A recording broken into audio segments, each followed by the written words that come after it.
Se.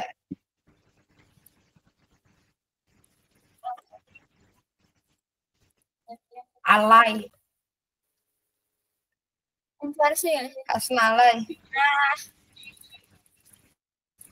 Gak usah alay, buru masuk kelas. Oh, mulai. Bisa ada ya.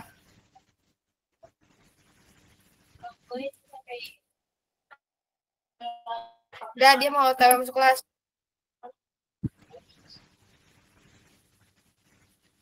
Nah, yuk. Sebelum kita mulai, mari kita baca doa terlebih dahulu. Baca doa sesuai dengan hafalan masing-masing dimulai.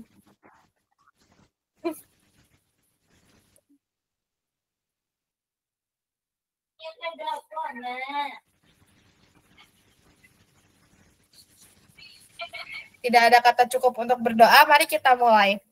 Di sini kita bakal masuk ke bab pertama. Sebenarnya bab pertama itu banyak gak pentingnya dan hanya mengenai hal-hal yang dasar dan sudah kita ketahui. Tapi kita bakal nge-recall aja ya. Ini tuh kita yang disuruh diskusi kita mau jadi apa nanti pas udah gede. Nah, terus di dunia ini ada yang mendefinisikan apoteker sebagai pakar obat yang dia tuh memiliki jasa atau peran yang banyak. Nah, tapi di kurikulum pendidikan farmasi itu tuh mencangkup semua ilmu yang dibutuhkan tentang pekerjaan tersebut. Contohnya apoteker tuh bisa masuk ke industri, bisa masuk ke bisnis, bisa masuk ke psikolog, bisa masuk ke puskesmas, bisa ke rumah sakit, ke klinik, apotek komunitas, dan lain-lain. Tapi di beberapa negara lain, apoteker itu tenaga profesional kesehatan yang memberi pelayanan kepada pasien dan masyarakat, khusus untuk memberi pelayanan kepada pasien dan masyarakat di beberapa tempat ya. Kecuali di Indonesia, kalau di Indonesia itu apoteker dituntut untuk bisa semuanya.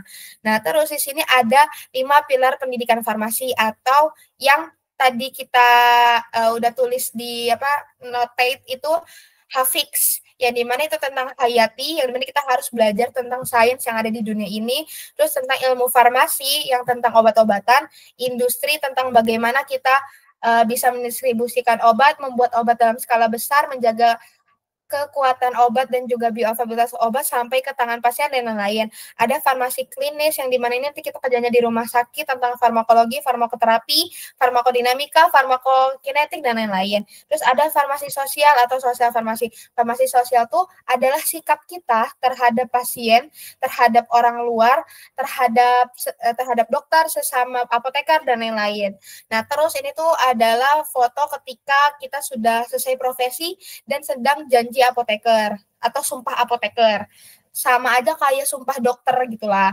Nah, di sini sumpah apoteker itu berisi tentang kesosialan farmasi, yang dimana ini tuh berisi tentang aspek sosial atau perilaku kesehatan dan penggunaan obat, farmakoekonomi atau kita menciptakan suatu obat atau mendistribusikan suatu obat yang sesuai dengan ekonomi masyarakat, farmakoepidemiologi yang sesuai dengan banyaknya kasus penyakit di dunia, terus kebijakan farmasi dan manajemen pasokan, terus manajemen farmasi, pemasaran farmasi, farmakoinformatika, praktek dan sistem farmasi riset, farmasi kesehatan, dan pembiayaan obat.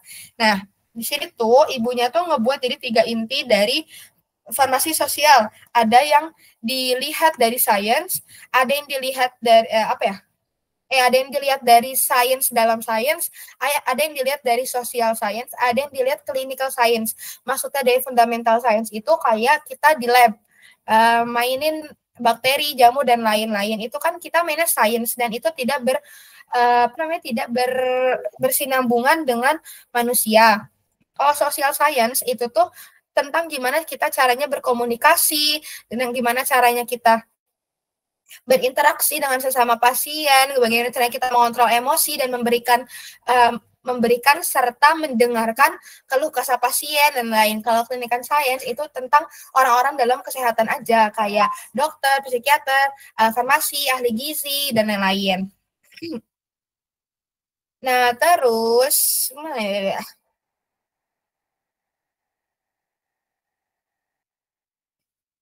Ini tuh aku lihat di PG keluar, di mana ada social behavioral aspect of health and medicine news. Aku di sini aja deh.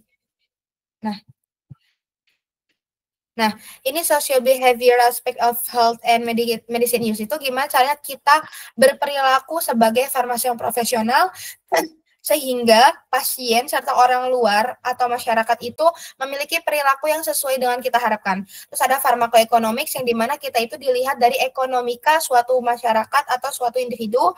Terus ada epidemiologi yang banyaknya kasus kasus apa sih, kasus kesehatan. Terus habis itu ada yang sesuai dengan polisi atau aturan sama supply manajemen tentang banyaknya yang bisa diberikan atau didistribusikan kepada masyarakat. Terus Menfar, terus habis itu ada tentang marketing. Marketing ini berkesinambungan dengan manajemen karena biasanya marketing itu dituntun sama manajemen. Terus ada pharmacoinformatics atau yang biasanya itu yang kerjasama dengan bioinformatika untuk menciptakan suatu obat. Terus habis itu ada farmasi praktis dan sistem research, ini tentang penelitian dan juga praktisi di dunia nyata. Public health pharmacy itu kayak contohnya mah kayak organisasi kesehatan yang tidak di bawah naungan pemerintahan gitu. Pokoknya gimana caranya kita membuat publik itu merasa diperhatinkan kesehatannya sama drug financing atau dari kayak apa sih, aku lupa itu apa namanya, keuangan, aduh aku lupa lagi, stop ngasih reaksi seperti itu. Iya, nah ini tuh agak mirip sama yang pharmacoeconomics, tapi kalau yang ini itu yang drug financing itu berfokusnya tuh kayak finansial yang dibutuhkan untuk menciptakan suatu obat. Kalau pharmacoeconomics itu kan pemberian obat sesuai dengan ekonomika masyarakat. Tapi kalau drug financing itu uang atau dana yang dibutuhkan ketika membuat obat, kayak investasi. Terus habis itu kalau misalnya butuh dana peminjaman bank, terus habis itu pembiayaan internal gitu loh. Paham nggak sih? Paham. Ya gitu. Saya pindah dulu. Nah, terus di sini ini gimana sih caranya? Nah, Nah, terus di sini ada pelayanan kesehatan. Pelayanan kesehatan itu kita sebagai apoteker akan melayani sebuah sistem dan juga pengelolaan obat. Nah, sasaran kita itu adalah individu dan masyarakat serta tingkat publik.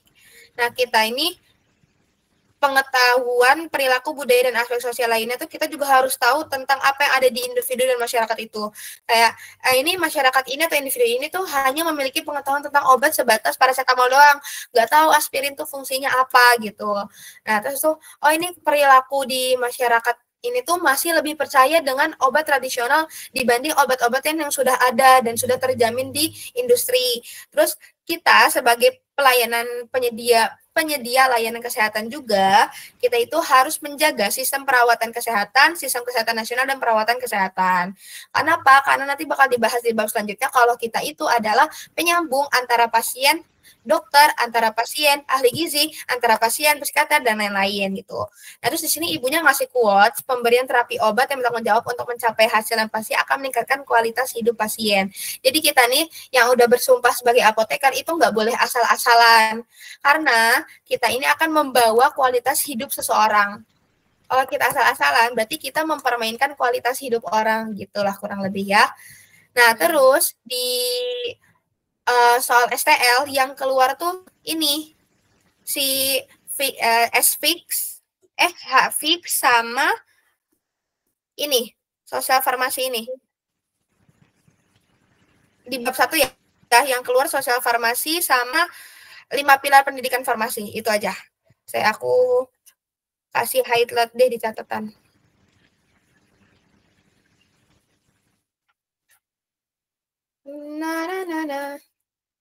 Farmasi sosial. Ini yang nanti udah aku highlight atau udah aku kasih apa sih namanya? Stabiloin, berarti dia yang penting ya. Stabilonya warna kuning. Ini Hafix juga.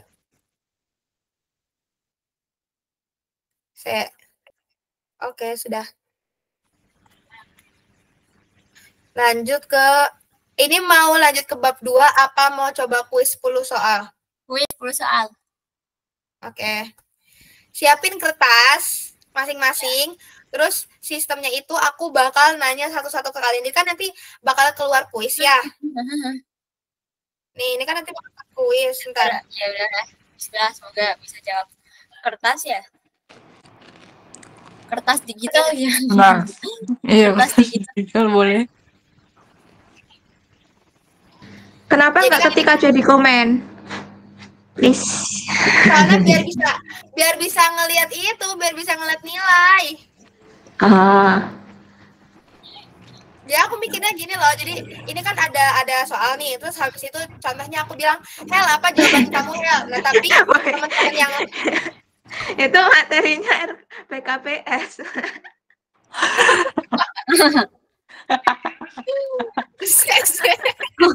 Makasih ya Cak itu atas informasinya.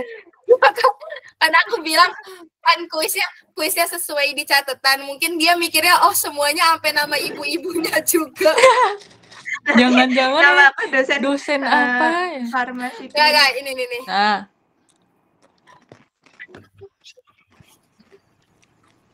Nakibah nelfon tapi aku lagi ngajar.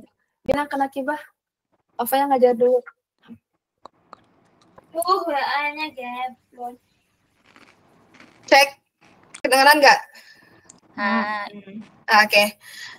Nanti kayak tadi ya, kayak contoh kalian tuh yang bertiga itu atau enggak sama aku deng, kita berempat itu udah punya jawabannya sendiri-sendiri tapi di keep. Tapi orang yang aku tunjuk harus ngasih tahu jawaban dia. Nanti jawaban dia benar apa enggak itu diperbandingkan dengan jawaban kita gitu. Atau enggak di chat kayak 1, 2, 3 send semua ABC gitu. Nggak mau, berantakan. Nggak suka liatnya. Ini berarti soal nomor berapa? 1 apa 2? Enggak, yang tadi nggak termasuk kocak. Oh, oke, 1. Masa kalian mau belajar RKPS?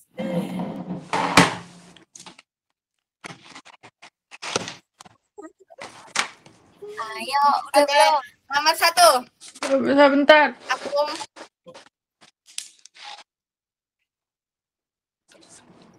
Aku kasih udah. waktu. Aku mau yang jawab dari yang tertua. Lah, jawabannya adalah 1, 2, 3 B. Yeay. Anjay. Kayak orgil. Tung sahur. Tung sahur. Tralala. Digidau au. Yang kedua. Didoksin. One Mil Line. Belum ada, sorry sih. Wifi-nya lama. Nah. Yang dijelaskan oleh apoteker Ana Wahyudi Widianti.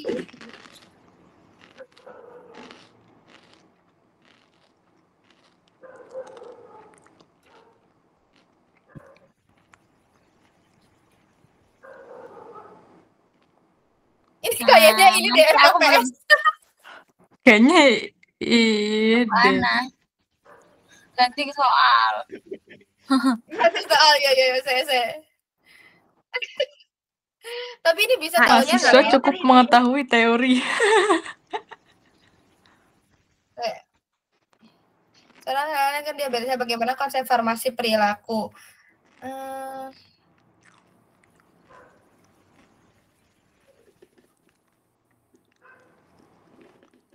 Tidak patuhan. Nggak tahu antara. Oh ya. Bener. Ini PS jadi gak dihitung ya, Dek. Maaf sih, aku masukin RKPS soalnya. Pemanasan. Aku masukin ke RKPS, kan kalian bisa lihat kan di catatan ada RKPS, ada tentang ibunya. Karena apoteker ingin mendapatkan farmasi sosial dan perilaku dari manakah contoh aplikasi yang tepat. Ini bisa loh, Him. Oh, ilmu informasi sosial. Ilmu farmasi sosial yang tadi ada banyak. Ini contoh-contohnya. Lalu, seorang apoteker yang ingin menerapkan ilmu farmasi sosial berapa yang dipelajari? Farmasi sosial.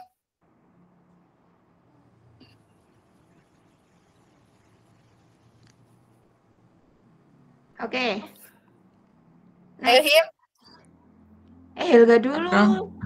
Oh iya, Helga dulu. Parah. Hanya bingung. Belum. Oh, Helga. Helga nggak kehitung tadi ya, Helga. Ya, sorry. 1,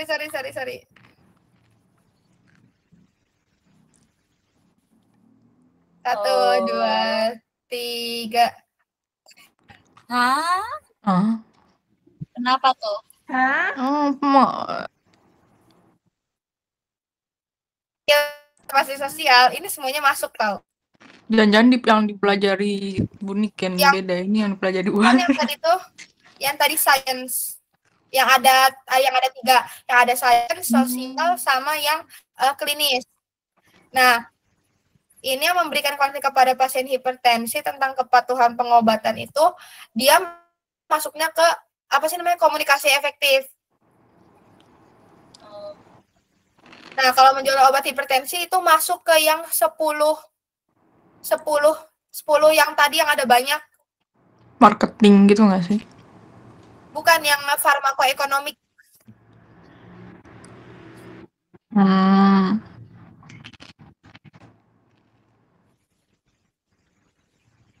Aku masih belum menantau sih. Aku bingung. Mana sih? Aku agak seuzon kalau itu masih RKPS.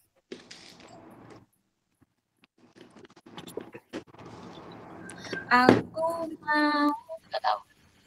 Seorang pasien di apotek memberitahu apoteker bahwa ia telah menggunakan pengobatan herbal untuk gejala yang dicurigai sebagai diabetes. Namun gejala belum baik, mengacu pada peran yang menjawab apoteker. Yang tadi di klinik. Dia baru ragu kan?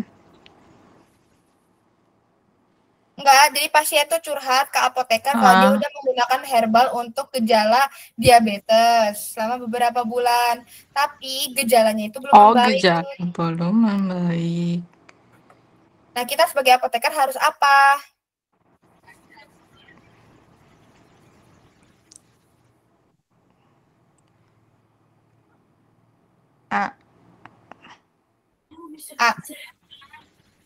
Teman-teman udah pada jawab? Ya. Nah, 1, 2, 3. Kan ini di sini itu ada kata masih gejala kan? Gejala itu kan dia masih mencurigai.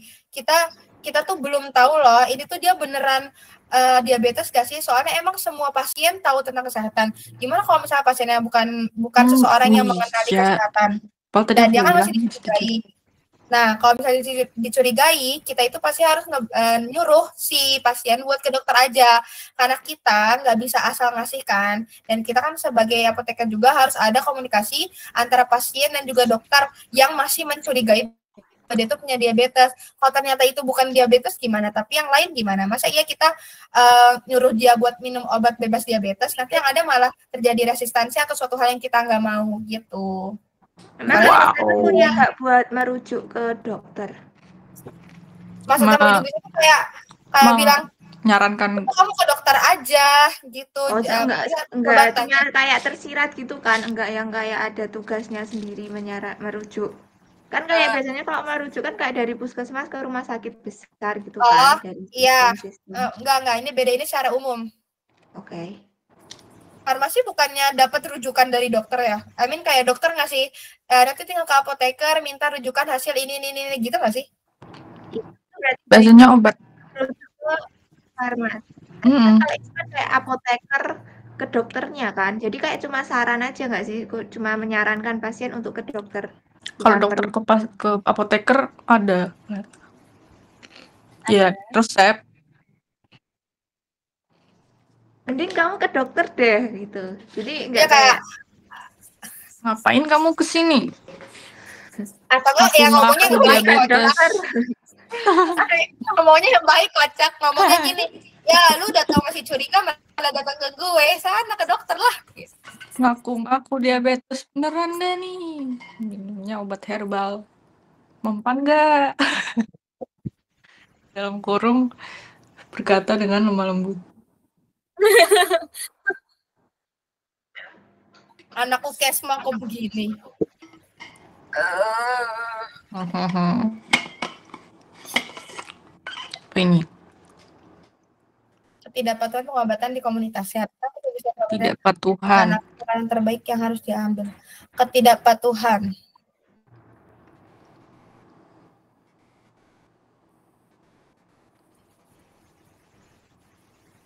Udah.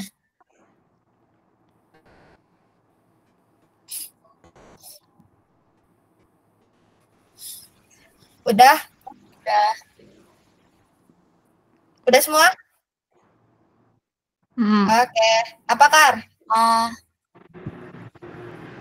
Yeay. IIA. Intervensi itu gimana sih? Sorry. Tadi emang tulisannya kayak gimana? Aduh, lupa lagi, lali. Ketidakpatuhan di dalam komunitas itu tuh harus disesuaikan dengan apanya. Berarti kan dengan cara menyesuaikan budaya dan apanya tadi? Upah. Dan perilaku sosial.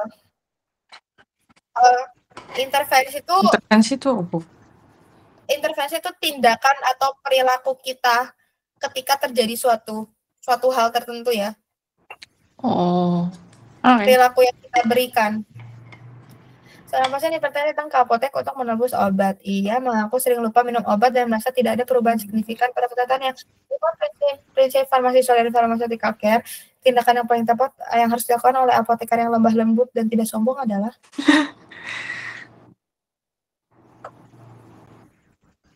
oke, aku udah tahu. Udah. Bentar. Satu, Udah. 3. Dia pakai obat bebas? Enggak, itu AI-nya yang salah. Kita satu pemikiran B. Semua sama. D.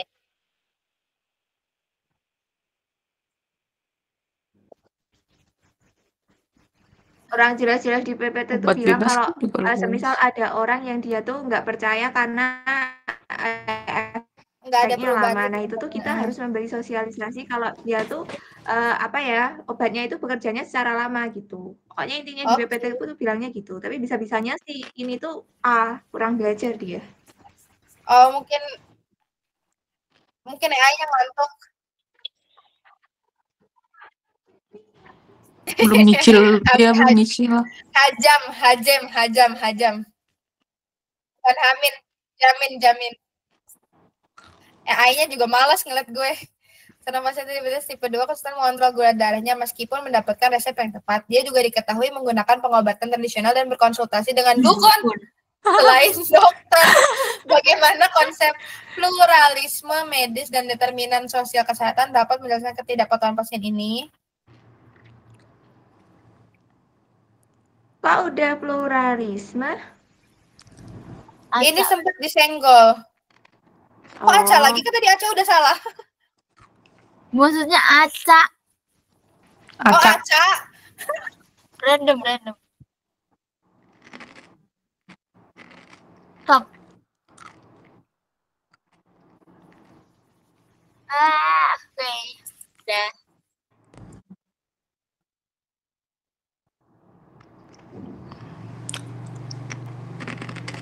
Udah dapat jawabannya? Apa Has? Jawabannya adalah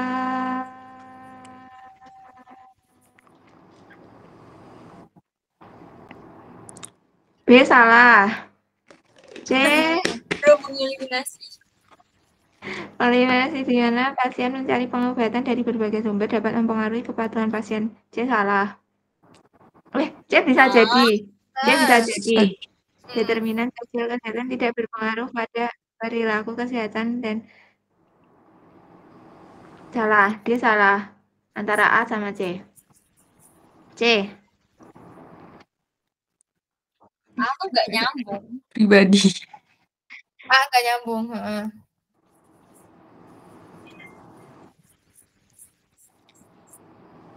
AI juga malas gak sih bikin soal? Dia aja mikir dulu. AI juga manusia. Stop. Riwayat hipertensi dan sering tidak menghabiskan obatnya. Bagaimana Anda melakukan pengetahuan farmasi sosial yang tadi ada 10 untuk meningkatkan kepatuhan pasien ini?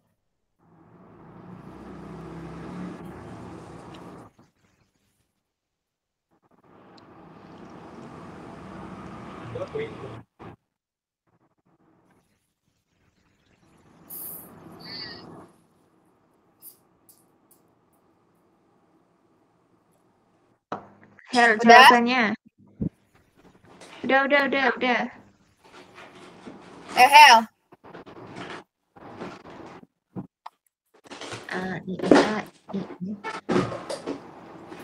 Next him.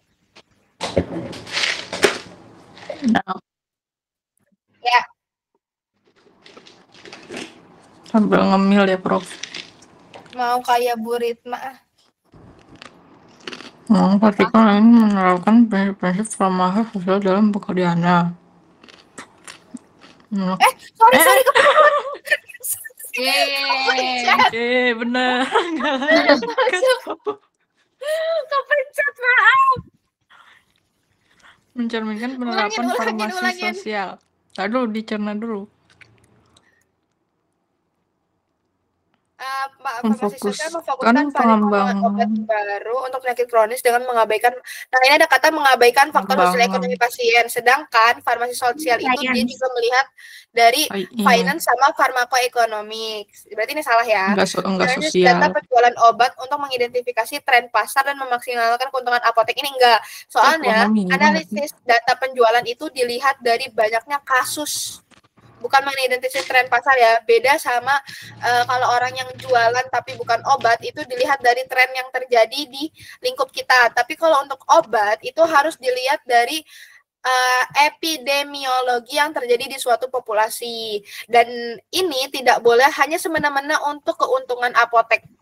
Karena tujuan dari adanya farmasi sosial itu untuk berlangsungan atau kebermanfaatan kepada mahasiswa, masyarakat sekitar.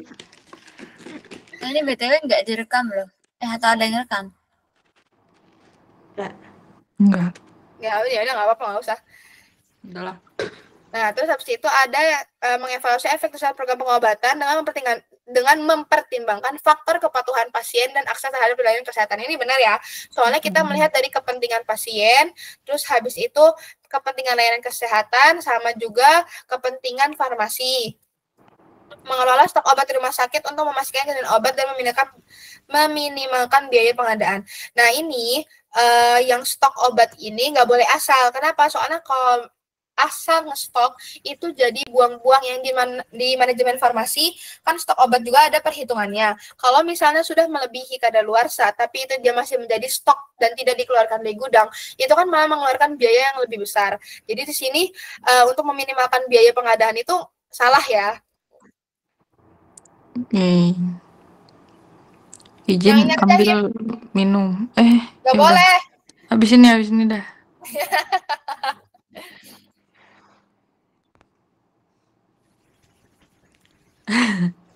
Wih, Bu APT Ana Wahyuni siap tentang ilmu sosial dengan pelayanan kefarmasian. Meningkatkan kualitas hidup pasien dengan memberikan obat yang paling mutakhir. Berfokus pada aspek biologis. Iya. Memastikan penggunaan obat mengandung jawab untuk mencoba.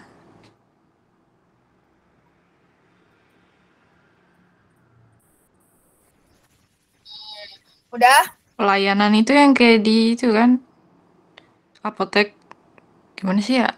Aku tadi nggak merhatiin. Yang pelayanan kefarmasian, Di entah itu dia di rumah apotek, sakit ada, di apotek ada. di mana-mana ada. Him, udah? Apa? A. Beneran A. Terlepas loh itu. Terlepas Padahal kita terlepas. belajarnya sosial. Nah, iya lagi kocak. Yang jelas itu ini ya, soalnya ini kan dia nggak ngelihat dari faktor sosial Iya, atau terlepas ya. perilaku. Dia hanya melihat kualitas hidup pasien. Terus kalau misalnya berfokus pada aspek biologis penyakit dan penggunaan obat, tapi dia tuh nggak ngelihat faktor sosial si pasiennya, bisa jadi dia memberikan harga yang tinggi, terus habis itu akses yang susah dan lain-lain. Kalau ini memastikan penggunaan obat yang bertanggung jawab untuk mencapai hasil yang pasti yang meningkatkan kualitas hidup pasien dengan mempertimbangkan faktor sosial dan perilaku. Iya. Penting ya.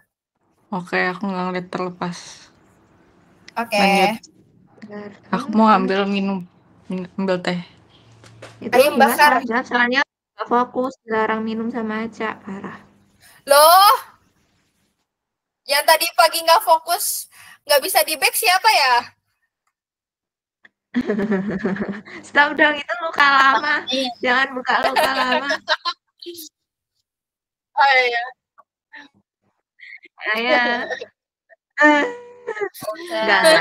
Aman. Gomen Uni, gomen. Apa bukan Uni, One-chan.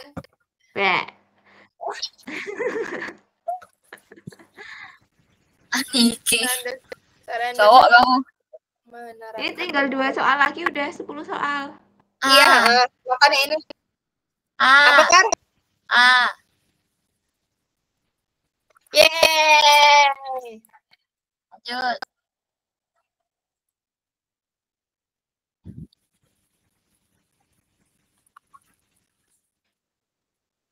Terakhir.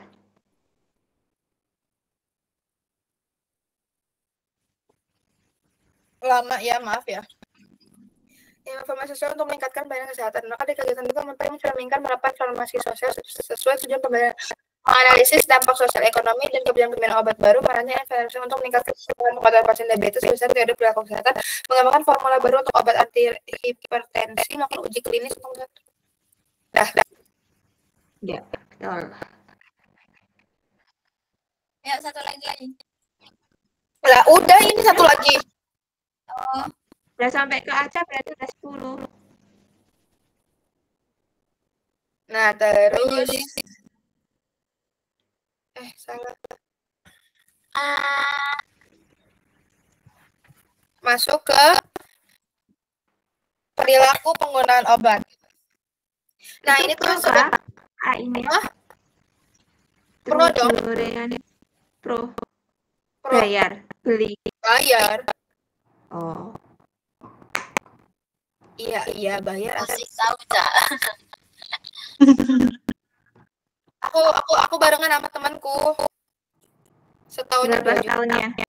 Setahun 2 juta. Berapa? Setahun 2 juta. Oh. Mahal ya? Tapi gacor lihat tuh. Tapi berdua. Hampir bertiga deh. 3/3. Jadi aku cuma setahun 600.000. 600 bagi 12, 50. Per bulan 50.000. Lumayan lah. Daripada Coconut itu nggak sebagus ini. Oh iya kan, namanya Coconut. Coconut. Iya, dia mirip Turboner. Terus perilaku penggunaan obat. Penggunaan obat itu tentang seseorang yang patuh dan tidak patuh ya. Nah, ini nggak usah dibaca, soalnya ini nggak penting. Kita langsung masuk aja. Kenapa sih bisa terjadi resistensi? Nah, resistensi itu biasanya terjadi karena keengganan yang cukup besar untuk mengonsumsi obat yang berpotensi untuk mengonsumsinya sedikit mungkin. Jadi itu banyak orang yang mikir kalau misalnya obat itu adalah racun kan, yang aku tulis di catatan. Nah, karena obat itu banyak yang mikir racun dan banyak juga orang-orang yang masih paham kalau misalnya suatu penyakit itu bisa disembuhkan dengan suatu hal herbal, kedukun, yang magic, ketok-ketok dan segala macam itu. Nah, terus habis itu di sini tuh ada tipe-tipe manusia-manusia yang ada yang rese, ada yang nurut, ada yang oke-oke aja tentang saat diberikan obat. Nah, di sini Berarti itu yang aktif modifier itu tuh termasuk resisten. Walaupun dia modif tuh dia tetap resisten. Iya, soalnya active modifier itu dia udah dijelasin tapi dia tetap enggan. Oke, mari kita bahas. Jadi di sini ada orang yang menerima resep. Terus orang yang menerima resep itu ada dua. Ada pasif atau dia nerima aja, dia percaya, sama ada yang rejecter atau dia tuh langsung menolak ketika diberi resep. Kayak misalnya dikasih resep dia nggak apa-apa, dia langsung pulang. Soalnya dia mikir kalau misalnya obat itu bisa digantikan dengan dukun, dengan herbal dan lain-lain. Tapi ada juga tipe orang yang rese atau dia tuh ragu gitu loh sama apa yang udah dikasih sama dokter resepnya. Nah, biasanya orang-orang yang ragu ini itu ya dia ada perilaku untuk evaluasi atau dia bakal nyari informasi sebanyak mungkin tentang obat yang dia dapat. Kayak ini bagus gak ya, ini beneran bisa buat ini nggak ya, pokoknya dia kayak isu gitu lah sama bagian pihak kesehatan. Setelah dia melakukan evaluasi itu dibagi lagi orangnya, ada yang menolak, ada yang menerima. Jadi setelah evaluasi dia kayak oh iya ini bagus buat aku, oh iya ini berguna buat aku, berarti aku bakal minum obat ini. Nah, orang yang ini itu sama kayak ini tapi versi resepnya aja. Nanti mereka akan mengikuti hasil dari resep dokter, dan ini akan menghilangkan atau mengurangi persentase dari orang-orang terkena resistensi. Nah, tapi orang-orang yang menolak setelah melakukan evaluasi itu tipe resenya dari sedia. Kalau dia udah fix gak mau ngambil, kalau dia tuh kayak ragu-ragu rese, tiba-tiba benar gak jadi ngambil. Nah, biasanya orang-orang tipe kayak gini itu yang paling banyak menyumbangkan persentase di resistensi. Nah, terus kenapa sih bisa banding terus orang-orang ini yang rese gak mau ngambil itu kan dibagi dua. Ada yang jadi non resistensi, ada juga dia tetap ngikutin minum obat tapi nggak sesuai sama yang di resep. Itu kan malah ngaco kan. Nah, ini juga bisa tersambung untuk menciptakan sebuah resistensi atau dia malah menciptakan penyakit baru. Karena dia cuma demam doang, tiba-tiba dia minum obat bla malah menjadi inkompatibilitas, terus dia jadi penyakit baru itu. Nah, terus biasanya di sini tuh orang-orang yang menolak dia tuh adalah orang-orang yang nggak bisa menyelesaikan suatu suatu kecurigaannya dengan cara evaluasi.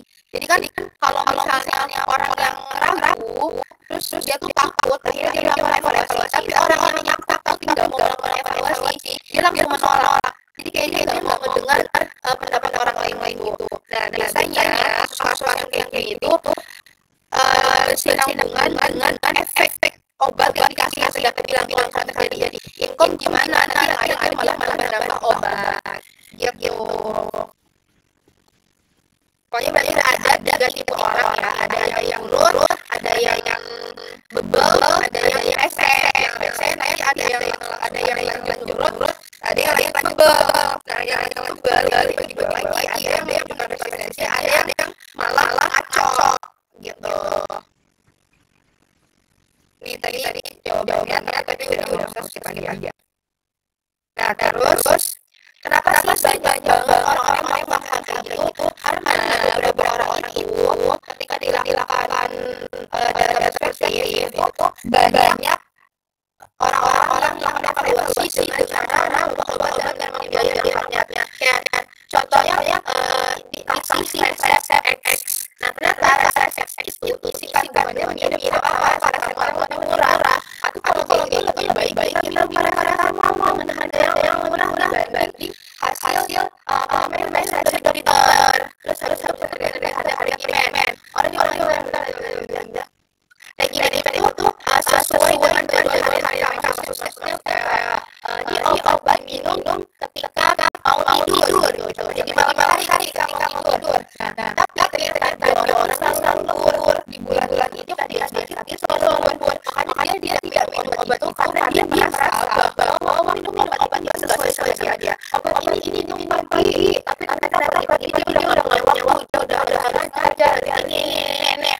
yang langsung itu dalam, tapi dia malah dapatnya yang hal ini pagi gitu. Jadi dia sesuai dengan rencana dia kerja dari mana, terus nimbang dan ini imbankan.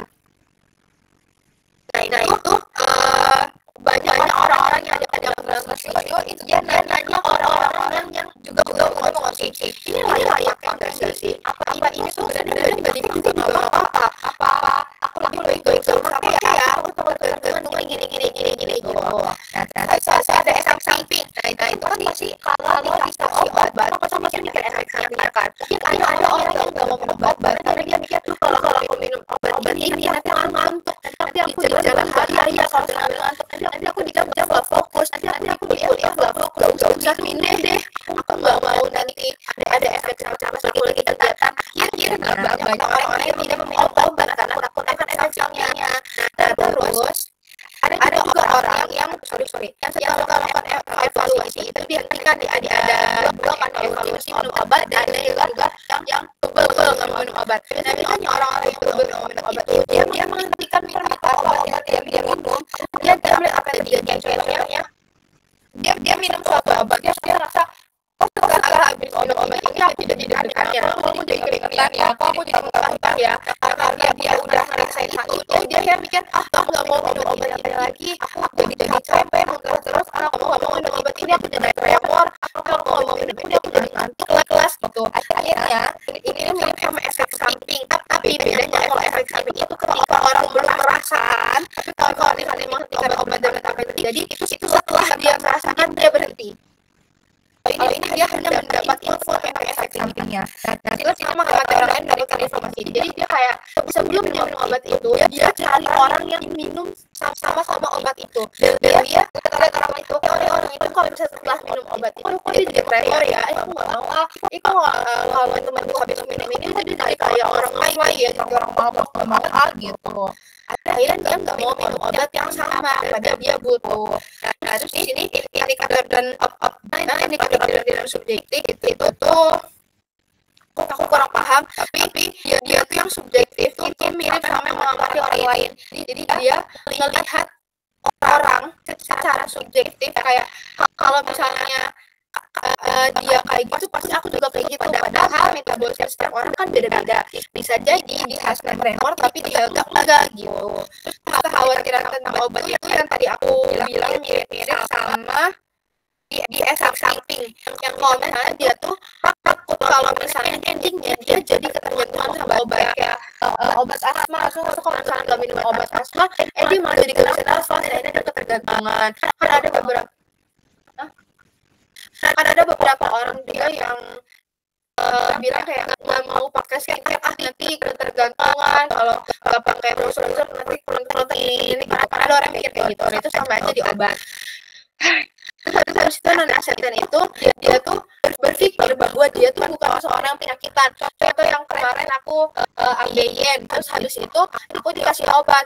Kalau misalnya aku bagian orang yang bebel dan aku pikir untuk non-aseten, aku pasti bakal mikir kayak gini, aku gak sakit kok, ngapain aku minum obat ini? Lagian aku cuma ambeien doang, aku bisa tinggal makan buah dan sayur sembuh gitu loh. Jadi orang kayak gitu tuh dia tidak mau menerima bahwa dirinya sakit. Terakhirnya obat ini jadi pajangan atau bahkan dia tidak menembus resep obat. Nah, di cross dan stigma itu karena mereka itu peduli sama pemikiran orang lain. Kayak contohnya, kalau aku minum obat ini kelihatan gak sih aku penyakitan kayak gini? Contohnya itu biasanya di orang HIV. Karena kan HIV itu banyak, bukan banyak ya, tapi dicap sebagai penyakit orang murahan, penyakit orang yang gak benar. Padahal bisa jadi HIV itu diturunkan dari orang tuanya. Bisa jadi itu bukan dari dia yang melakukannya, tapi saja tertular sama orang yang ada di sekitarnya, padahal dia nggak melakukan hal buruk itu. Jadi tuh dia ngerasa kalau misalnya dia minum obat HIV, dia tuh malah memberikan kesan buruk untuk orang-orang terhadap dia. Jadi dia nggak mau buat minum obat itu biar kelihatan kalau aku tuh baik-baik aja, kalau aku tuh orang baik gitu.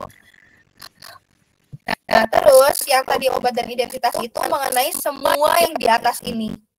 Kayak ada yang mengatakan bahwa apa yang kamu minum atau obat yang kamu minum adalah identitas kamu. Kayak kamu orang yang sehat kah, atau kamu orang yang berpenyakitan kah, atau kamu orang baik kah, atau kamu orang buruk kah gitu. sampai karena banyak yang ada pemikiran kayak gitu di luar negeri itu ada yang namanya drug holidays di mana drug holidays itu hari-hari orang yang berpenyakit tidak meminum obat sama sekali karena mereka mikir kalau misalnya mereka terus-terusan minum obat itu menunjukkan bahwa mereka tuh orang yang lemah. Akhirnya dibuat drug holidays untuk hari kebebasan obat. Sedangkan hal ini kan tidak baik ya. Gimana kalau misalnya orang itu lagi minum antibiotik yang harusnya hari itu habis, tapi dia malah mengikuti drug holidays yang bisa sampai berhari-hari. Kan itu malah membuat resistensi kan, jadi nggak baik gitu. Nah, terus dari kasus-kasus yang di atas ini, kita sebagai apoteker harus bisa memodifikasi hasil yang di atas. Kayak, itu gimana ya, dari semua kasus-kasus di atas, kita bisa sedikit per sedikit menyelesaikannya. Yang pertama, kita bisa menggunakan obat secara simptomatik. Contohnya itu, ayo tadi simptomatik apa? Gejala. Atau mimetik gitu. Gejala. Yang beredar panas, beredar demam. Ya, berarti kan dia hanya untuk meredakan kan, tapi tidak menyembuhkan secara langsung. Nah, berarti untuk membuat kekhawatirannya itu menurun, kita ngebuat yang berfokus untuk meredakan. Jadi kayak, oh tenang aja, kamu bukan orang penyakitan kok, ini hanya untuk meredakan agar kamu tidak semakin menjadi. Oh enggak kok, ini efek sampingnya dikit, soalnya kan ini hanya meredakan, kamu tenang aja gitu loh. Nah, terus habis itu sini juga menggunakan obat secara strategis. Itu maksudnya dari strategis itu contohnya ya, kalau misalnya orang yang takut dilihat sama orang lain kayak orang penyakitan. Nah, itu tuh dia bisa bertemu dengan dokter itu secara diam-diam. Maksudnya kayak masuk ke ruangannya itu dengan antrian yang tidak penuh, tidak dijadwalkan sama dengan pasien lain dan lain-lain gitu. Nah, terus habis itu hasil dari yang diberikan itu secara privasi. Tapi sebenarnya ini udah umum ya, bahwa semua data pasien itu adalah sebuah privasi yang akan dijaga oleh rumah sakit. Nah, itu salah satu cara strategis untuk menjaga identitas seorang pasien. Nah, terus juga karena alasan keuangan. Maksudnya karena alasan keuangan itu, kan tadi ada orang yang khawatir kalau misalnya obatnya itu mahal bisa diganti dengan obat yang lebih murah. Nah, di sini gimana caranya untuk dengan obat yang sama tapi dengan harga yang lebih murah. Nah, itu bisa dilihat dari bahasanya mah kayak subsidi, atau kita bisa memodif obatnya sehingga tidak membutuhkan banyak pengeluaran atau investasi dan lain-lain. Nah, terus habis itu ini yang perawatan non farmakologis tuh contohnya kayak menjaga pola hidup, nge-gym dan lain-lain. Gimana caranya untuk menurunkan harusnya menurunkan besarnya kemungkinan hal itu makin membludak gitu. Terus memotivasi untuk meminimalkan asupan, maksudnya tuh kayak oke, kamu malu untuk minum obat ini, tapi kamu jangan sampai berhenti. Yang penting kamu tetap minum. Nah, tapi kan itu juga harus ada perhitungannya kan. Jadi itu kita memperhitungkan dengan dosis yang diubah agar si pasiennya itu ngerasa nyaman ketika minum obat. At least dia minum obat sesuai dengan yang kita kasih. Kayak misalnya contohnya dia harus minum 3 kali sehari dengan dosis gini nih. Tapi dia tuh nggak mau minum 3 kali sehari karena dia malu. Akhirnya si apoteker ini mengubah tentang dosisnya kayak, boleh nggak nih dok kalau pasien ini kita ubah dosisnya segini-gini karena sosial perilaku yang dimiliki oleh pasien malu terhadap ini. Sehingga kita buat jadi 2 kali sehari di pagi sebelum dia berangkat kerja dan sebelum dia tidur, sehingga tidak ada orang yang lihat saat dia minum obat. Nah, kalau misalnya setelah disetujukan oleh dokter, itu baru kita bisa memberikannya kepada pasien. Terus untuk membuat regimen lebih dapat diterima. Ini tuh yang tadi yang regimen tuh jadwal harian. Kecocokan antara atau minuman obat sama jadwal kamu. Kayak contoh orang tuh nggak mau minum obat di malam hari ketika lagi ujian. Helga, kamu lagi ujian, tapi kamu harus minum obat. Tapi di obat itu ada kandungan kantuk. Terus kamu mikir kayak gini, kalau aku minum obat ini, aku nggak belajar. Berarti aku jangan minum obat ini biar aku bisa belajar gitu. Nah, kalau kita bisa membuat obat sesuai dengan regimen dia. Oh, ternyata dia bulan ini lembur. Berarti kita kasih obat yang dimana obatnya itu diminum di pagi hari agar malamnya itu tidak diganggu dengan efek obat gitu. Contohnya. Nah, terus di sini ada salah satu contoh penelitian tentang orang-orang yang didiagnosis diabetes. Nah, orang-orang itu tuh yang ketika dikasih resep dokter ada 3 orang. Ada 3 orang, ada 3 tipe. Nah, ada yang dia menggunakan obat yang diresepkan, biasanya dia itu benar-benar mikir kalau yang diberikan dokter dan apoteker itu yang sudah sesuai dengan kondisi tubuh dia. Dan dia itu sudah mempercayai kita sebagai pelayanan farmasi, pelayanan kesehatan juga. Nah, terus ada orang yang tidak menginginkan obat yang diresepkan oleh dokter karena dia mikir, oh aku bisa sembuh dari diabetes ini tanpa harus menggunakan obat resep. Mungkin aku bisa mengurangi gula, aku bisa olahraga, bla bla bla bla tanpa harus menggunakan obat diabetes. Nah, biasanya orang-orang kayak gini nih, orang-orang rese, dia tuh mikir kalau misalnya minum obat tuh membosankan. Kayak, aduh masa iya aku harus minum obat 3 kali sehari, aduh masa iya aku harus nyuntik insulin ke perut aku ini, oh masa iya aku harus rajin minum obat tuh isi tubuh aku obat semua dong gitu. Terus habis itu orang-orang kayak gini juga biasanya tuh mikir kalau obat tuh mahal, jadi mereka lebih baik mengubah pola hidup tanpa memberikan obat ke dalam tubuh mereka agar biaya kehidupannya makin murah. Padahal perilaku hidup sehat itu emang penting, tapi dengan penambahan obat juga itu kan bisa meminimalisir keburukan yang akan terjadi bila di nanti pengobatannya. Terus juga ada orang yang dia tuh mengikuti resep dokter tapi diganti jadi tradisional, pengobatan tradisional yang entah dengan cara ditotok lah, dibekam lah atau apa-apa. Nah, biasanya mereka nih orang-orang yang pengen langsung sembuh.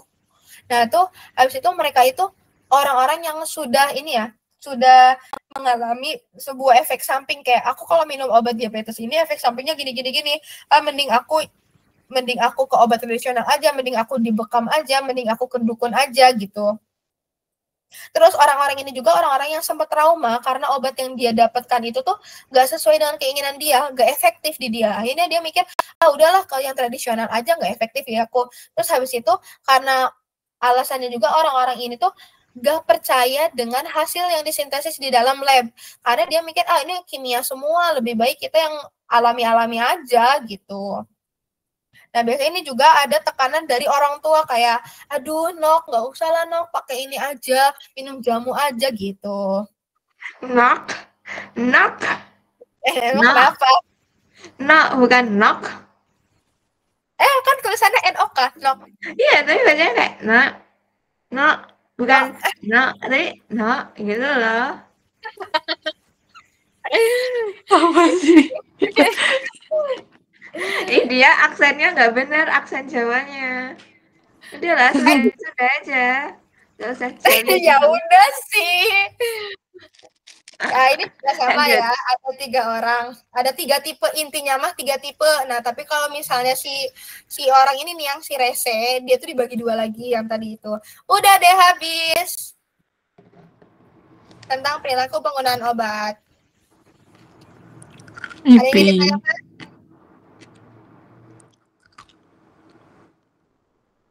5, 4, 3.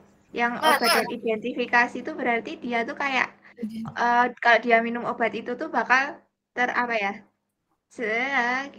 gimana jelasin ulang yang obat dan identifikasi. Jadi ada orang yang berpikir bahwa ketika dia minum obat, dia tuh memiliki identitas sebagai orang penyakitan. Pernah nggak sih kamu ngeliat orang kalau misalnya minum obat banyak, kita pasti mikir, kamu sakit apa? Kamu gini gitu kan? Nah, itu kan jadi ngebuat kayak, gue lemah banget ya, gue dikit-dikit penyakit gini ya, gue imunnya rendah ya, gini. Nah, itu kan jadi identitas. Terus nanti pasti orang-orang kalau misalnya mau ngeliat dia, jangan dia, kasihan, dia lemah, dia punya penyakit ini, kan itu jadi identitas bagi dia. Terus, ada juga orang yang mengurangi dosis atau enggak minum obat karena mereka mikir kalau misalnya aku minum obat ini terus, aku jadi kecanduan. Nanti orang-orang mikirnya, kok kamu minum obat itu terus, itu dengan dosis yang banyak, kamu nanti jadi kecanduan loh, terus nanti kamu jadi nge-fly loh, nanti kamu jadi nyanyonya loh, gitulah. Jadi mereka tuh membuat seakan-akan minum obat itu adalah identitas diri mereka. Padahal sebenarnya minum obat adalah kebutuhan mereka, bukan identitas mereka. Tapi orang-orang tuh pada berperspektif bahwa ketika dia minum obat itu tadinya dia orang yang penyakitan. Padahal bukan seperti itu. Bisa jadi dia minum obat ketika tubuh dia lagi membutuhkan bala bantuan gitu doang sih. Jadi kayak orang-orang berpikir bahwa obat adalah identitas, padahal sebenarnya obat adalah kebutuhan. Makanya ketika ada orang-orang yang berpikir bahwa obat adalah identitas, dibuatlah drug holidays, adalah hari tanpa obat yang menunjukkan bahwa semua manusia di dunia ini sehat tanpa obat. Padahal banyak loh orang-orang yang membutuhkan obat di hari itu. Dan drug holidays itu nggak cuma sehari, tapi bisa sampai 3 hari. Nah ini kan bahaya kalau misalnya ada orang yang lagi minum antibiotik malah berhenti 3 hari karena mau ngikutan drug holidays ini gitu kan, jadi malah berbahaya kan. Nah ini jadi salah satu tipe orang atau perilaku orang saat meminum obat gitu. Oke, thank you Aca. Yo, ada lagi sebelum kita lanjut ke bab 3. Habis bab 3 selesai coy. Bab 4 terakhir. Bab 3, bab 4. Bab 4 ada 2. Stigma tuh kayak penjelasan lebih jelasnya aja sih. Iya. Jujur ya. Stigma Cuma boy. jenis-jenis stigma aja nggak sih? Boy, Ya. boy. Nah, yang harus di highlight itu cuma tipe-tipe ini aja, dan tipenya cuma 3, jadi aman. Kalau yang ini tuh bisa dilogikain. Yang evaluasi orang-orang kenapa dia itu menolak, itu ada banyak kan ini. Tapi tenang aja, ini bisa dilihat dari logika kita. Kayak orang tuh nggak mau minum obat karena apa sih gitu. Kan pasti nanti di opsinya karena mahal, karena efek samping, karena dosisnya terlalu tinggi gitu, takut FOMO. Karena FOMO. Kamu FOMO. Karena sotoy. Apa sih kok kalian menghujat aku gitu? Aku kenal loh mentalnya. Kalian nggak mentalku.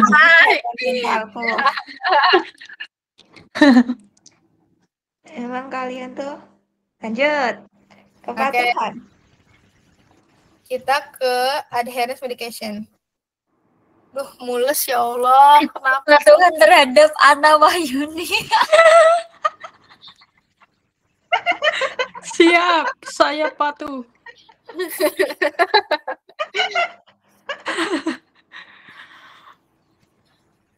Oke, kita mulai ya. Kita harus patuh sama Ibu Ana Wahyuni.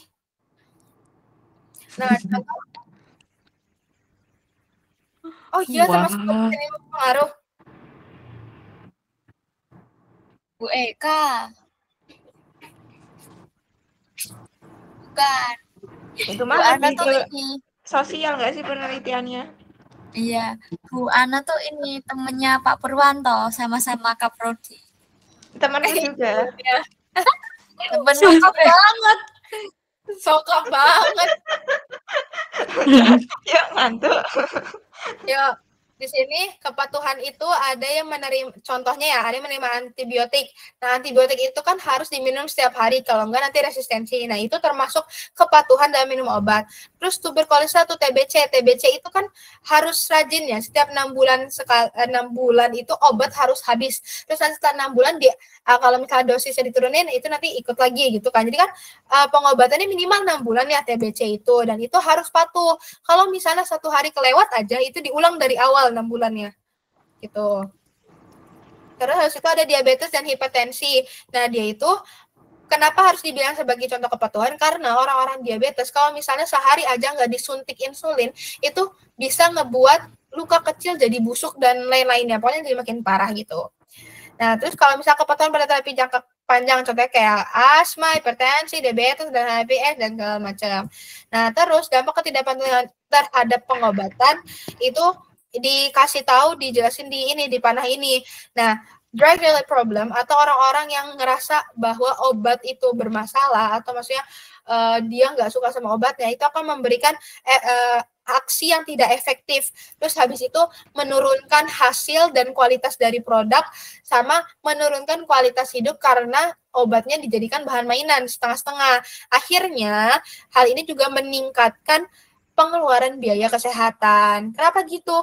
Udah jelas kalau misalnya bukan antibiotik ya, udah jelas kalau misalnya yang awalnya dia bisa sembuh dalam 6 bulan dari asmanya, tapi karena dia itu nggak patuh akan obatnya, maka itu jadi memperpanjang, menurunkan kualitas hidup dia. Asmanya jadi kambuh terus lebih dari 6 bulan. Akhirnya kan harus beli obat yang baru.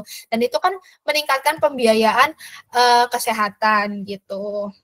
Nah, terus ada yang bilang kalau kepatuhan itu lebih disukai orang-orang. Soalnya kalau misalnya kenurutan kan orang-orang pada nggak suka kan. Jadi kayak kepatuhan tuh lebih cocok aja gitu, lebih bagus kata-katanya. Nah, kepatuhan juga itu kan menunjukkan bahwa pasien secara pasif mengikuti perintah dokter dan pelayanan kesehatan. Nah, terus habis itu ini tuh adalah istilah dari kepatuhan dari Osterberg dan Bleske 2005. Tapi kalau menurut WHO 2003, kepatuhan adalah sejauh mana perilaku seseorang minum obat, mengikuti diet, dan atau melakukan perubahan gaya hidup sesuai dengan rekomendasi yang disepakati dari pelayanan layanan kesehatan. Nah, tapi kalau dalam bahasa Indonesia, kepatuhan itu adalah sejauh mana sih pasien itu meminum atau menggunakan obat sesuai aturan yang disetujui bersama antara tenaga kesehatan profesional dan pasien. Ini mirip ya sama WHO. Nah, terus WHO itu menuliskan kepatuhan sebagai kepatuhan pengobatan atau kita sebagai pasien atau nanti kita sebagai apoteker, kita itu melihat si pasien ini apakah dia mengikuti sesuai aturan dan perhitungan yang telah diberikan oleh pelayanan kesehatan. Nah, ini juga kalau kata Kramer, kepatuhan itu adalah sejauh mana pasien bertindak sesuai dengan interval dan dosis regimen dosis yang diresepkan. Tadi aku bilang kalau misalnya farmasi itu atau apoteker itu melihat dan memantau pasien apakah dia nurut dengan dosis yang diberikan dan dengan jarak yang waktu yang telah ditentukan gitu. Jadi kalau menurut Osterberg dan Bledsoe juga kepatuhan itu sesuai dengan regimen pengobatan yang tadi bilang sesuai kehidupan dia, kayak jadwal harian dia. Kalau misalnya kita ngebuat dia yang sibuk di pagi hari diberi obat pagi hari, itu kan menurunkan kepatuhan seseorang dalam meminum obat. Makanya kepatuhan obat itu juga harus dilihat dari regimen pengobatan gitu. Terus ada juga yang mengatakan bahwa kepatuhan adalah sejauh mana pasien menggunakan obat sesuai dengan aturan penggunaan meliputi waktu penggunaan habis, dosis, dan frekuensi. Nah, ini tuh kita tuh saling bersinambungan. Makanya ketika terjadi hambatan itu di antara kita bertiga. Pasti, entah dari sistemnya, atau dari kitanya sebagai pelayanan kesehatan, atau dari pasiennya sendiri. Contohnya kalau dari pasien nih, itu adalah literasi kesehatan rendah. Astagfirullahaladzim. Di bawah 1%. Itu tuh dia sebagai pasien itu tuh nggak mau membaca tata cara minum obat yang benar, tidak melihat bagaimana lamanya minum obat, tidak tahu bagaimana dosisnya yang harus dia berikan atau gimana pun. Itu bisa jadi kesalahan pasien. Nah, hambatan dari pasien juga bisa diberikan ketika si pasien itu enggan untuk mengikuti yang sudah diberikan sama pelayanan kesehatan. Maksudnya itu gimana? Karena kepatuhan itu sebenarnya balik lagi ke individual masing-masingnya. Kamu mau nurut atau enggak? Kamu mau sembuh atau mau dimahalin kesehatannya gitu kan? Itu balik lagi ke pasien. Tapi kalau misalnya, ini gimana ya? Tapi kalau misalnya yang kesalahannya itu adalah si healthcare profesional atau bagian pelayanan kesehatannya, itu bisa dicontohnya kalau misalnya kita sebagai apoteker, kita tuh nggak ngasih penjelasan secara detail tentang dosisnya, tentang cara penggunaannya, terus lama penggunaannya, terus habis itu jedanya, harus ngambil berapa kali lagi, terus habis itu efek sampingnya, tidak melihat dari perilaku dia, tidak melihat dari sosial dia, kayak ini tuh dia tuh ternyata sibuknya di kapan, kita nggak lihat itu, dan akhirnya kita hanya memberikan obat yang sesuai dengan pemikiran kita tanpa melihat kondisi sosial pasien, itu bisa menjadi hambatan untuk kepatuhan si pasien dalam pengobatan. Nah, healthcare system juga itu bisa jadi kesalahan, kayak contohnya sistem yang diterapkan oleh suatu rumah sakit itu tuh sistem yang mengikuti perintah dokter tanpa melihat si bukan kepatuhan ya, kayak background dari pasien. Kayak contohnya dari kata dokter itu ngomongnya itu cuman dosisnya sekian dosisnya sekian dipakai sekian. Nah, akhirnya kan kita yang ada masuk ke dalam sistem pelayanan itu kan apa yang dikatakan oleh dokter. Nah, terus habis itu tidak adanya proses lebih lanjut dari sistem pelayanan kesehatan dan itu langsung dikasih ke pasien. Nah, itu kan jadi tidak sesuai background pasien kan. Sedangkan tujuan kita itu untuk meningkatkan kepatuhan adalah sesuai dengan regimen dari si pasien, sesuai dengan perilaku si pasien dan juga habits dari pasien. Kalau misalnya asal langsung sesuai kata dokter dan tidak dilakukannya pendiskusian terhadap apa yang diberikan sama sistem ke pasien, itu hanya membuat ketidakpatuhan semakin meningkat gitu. Nih, kalau yang dari pasien, contoh kasusnya itu orang yang penderita diabetes nggak ngerti gimana sih cara minum obat atau cara yang nyuntikin apa sih namanya insulin ke dalam tubuh dia, terus gimana cara mengontrol gula darah mereka, karena si dokter dan juga apoteker tidak memberikan bagaimana cara berperilaku yang baik untuk mencegah komplikasinya diabetes gitu. Terus habis itu mereka juga bingung, kenapa sih kok kita butuh pengobatan jangka panjang, emang kenapa sama diabetes gitu. Dan akhirnya mereka ketika ngerasa lebih baik dikit aja, mereka langsung minum obat. Nah ini kan aku tuh di sini aku kasih note kan di catatan. Di sini tuh ibunya tuh ngasih contoh tentang resep yang diberikan ke suatu pasien. Nah, pasien tuh nggak ngerti sama ini. Ya iya, ini kan yang dimengerti hanya apotek, tapi kenapa dikasihnya ke pasien? Di catatan ibunya tuh gitu. Jadi aku kayak, nah nih gitu. Bukannya itu karena itu tuh banyak banget. Ya, jenisnya tuh banyak banget kan. Jadi kayak males dulu kan buat minum karena dia banyak banget. Jadi meningkatkan ketidakpatuhan. Enggak kan bisa jadi kayak dicampur jadi satu gitu loh. Jadi kayak ada kapsul yang isinya tuh beberapa zat. Jadi itu tuh bakal meningkatkan kepatuhan pasien. Tapi kalau semisal itu ada 1, 2, 3, 4, 5, 6 obat terus diminum satu-satu itu kan kayak males kan. Aku aja yang jadi apoteker besok juga males. Makanya itu bakal meningkatkan ketidakpatuhan gitu. Oh.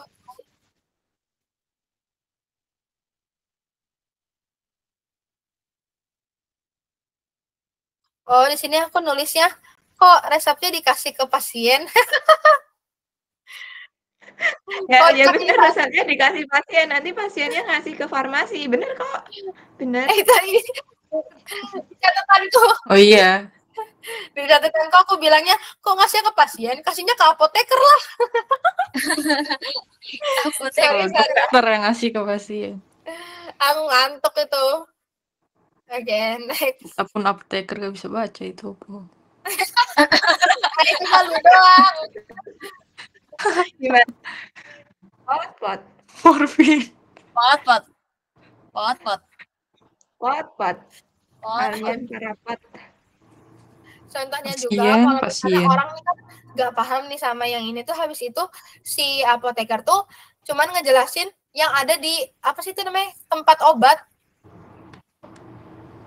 Apa namanya tempat obat? Yang di plastik obat tuh. Wadah. Medkit.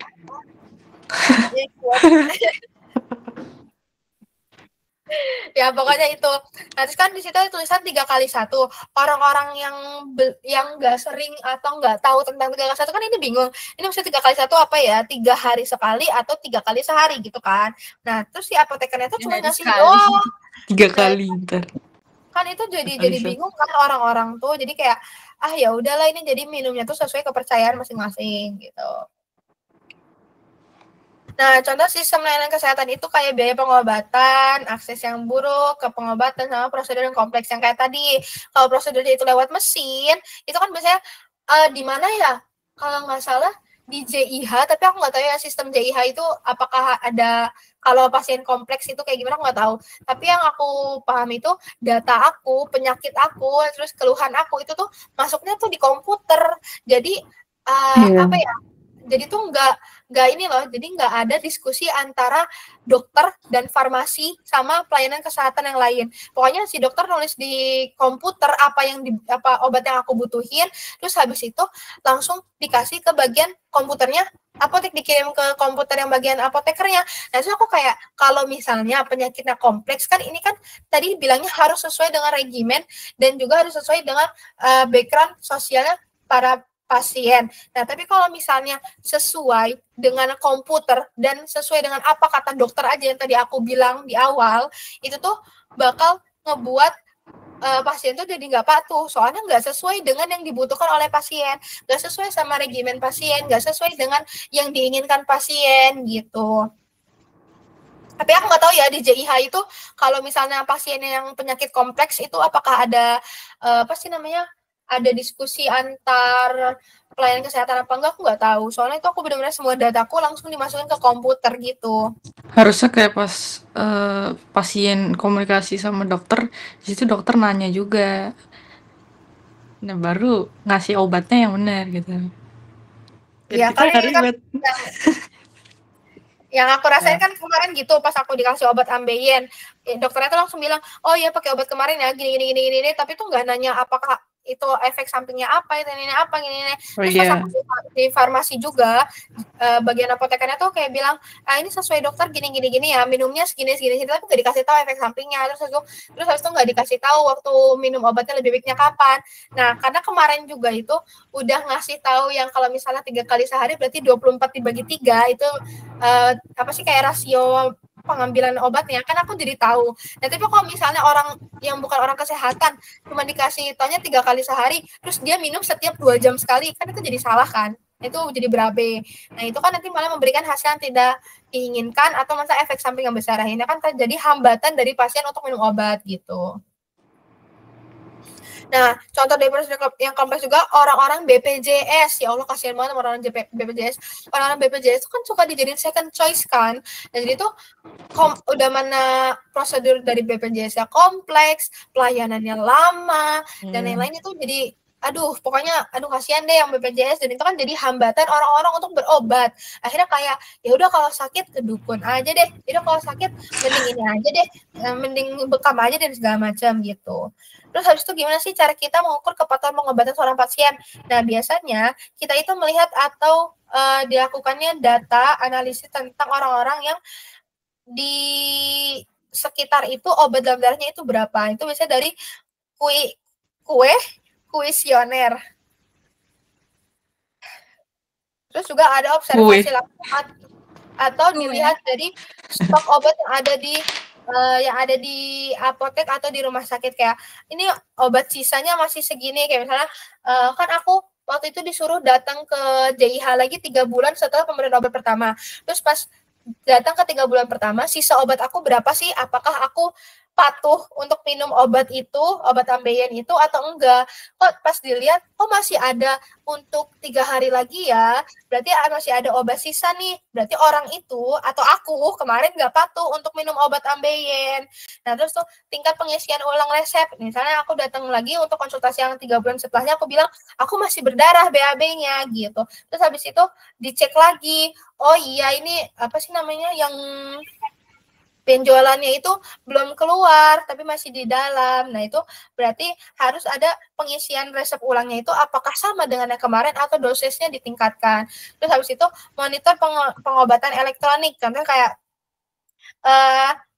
apa sih itu namanya, kuesioner yang di JIH tuh, yang isi kuesioner ini ya untuk melanjutkan tentang keluhan kamu. Nanti diisi di dalam kuesioner itu kayak kamu udah minum obat belum hari ini, kamu apa keluhan kamu hari ini, bla bla bla bla. Nah, itu biasanya bakal masuk ke bagian apoteker atau di sistem apa sih namanya, teknologi si apotekernya. Kalau misalnya si orang ini tuh hari ini udah minum obat tapi ada keluhan ini.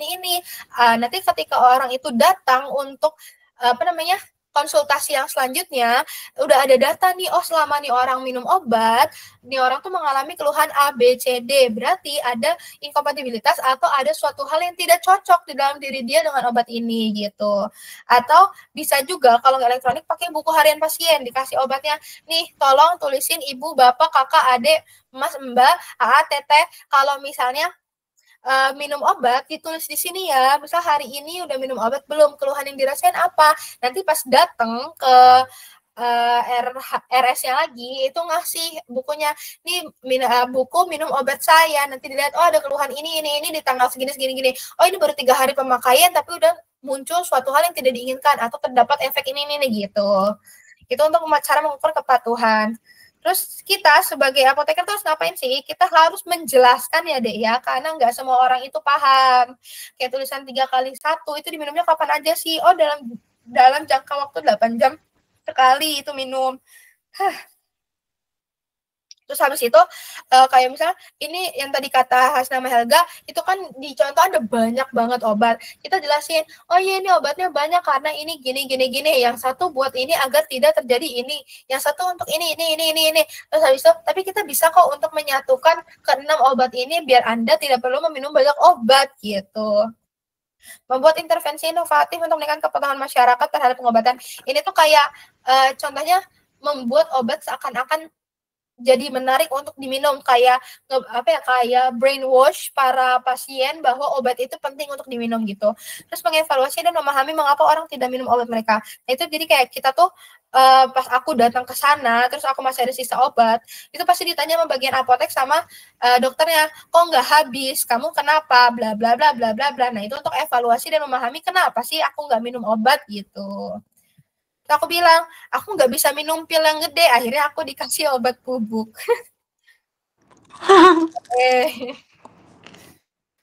Obat halus dia digerus. Udah deh. Yeay, bab 3 selesai. Tentang kepatuhan. Yeay. Nah, itu yang di bab 3 yang bab harus 2 dilihat. Mbak Isi ini tuh. Bab 3 tuh pluralitas pengobatan. Enggak kok. Oh iya, ini bab 3 ya benar. Berarti 3. ini terakhir. Yang kan ada bab 4. Satu lagi 4. Iya, satu lagi 4. 4 tuh sampai Bu Ana sampai 4 doang kan? Iya.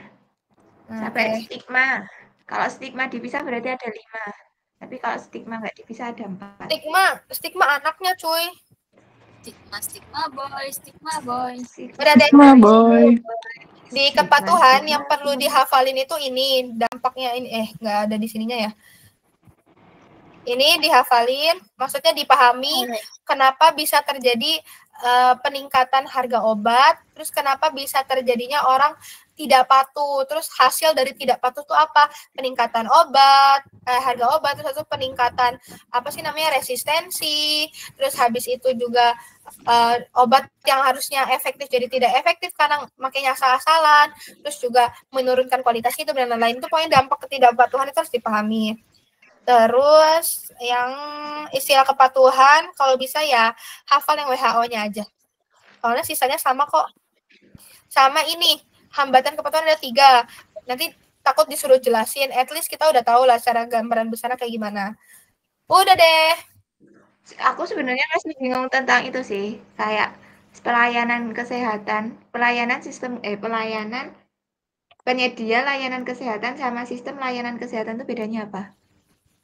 Penyedia layanan kesehatan tuh kita, apoteker, dokter, ahli gizi, psikiater, siapa lagi? FKKMK, farmasi, FKG, dan lain-lain.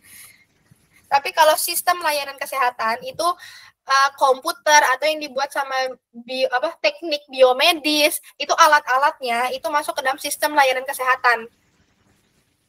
Tapi penyedianya itu kita. Surat-surat gitu. Ya, kayak sistem tuh alurnya bisa jadi sistem tuh kayak mesinnya atau alurnya atau kebijakannya. Pokoknya bukan orangnya, tapi pemikiran dan hasil dari orangnya gitu. Oke, thank you. Oke. Next. Keempat. Bentar guys, izin minum. Nggak boleh. Nggak boleh, Hima. Tadi kamu larang kan, Him. Sekarang waktunya kamu untuk melarang. Tidak air boleh. Dibalas air tuba. Air tuba. Air zam-zam.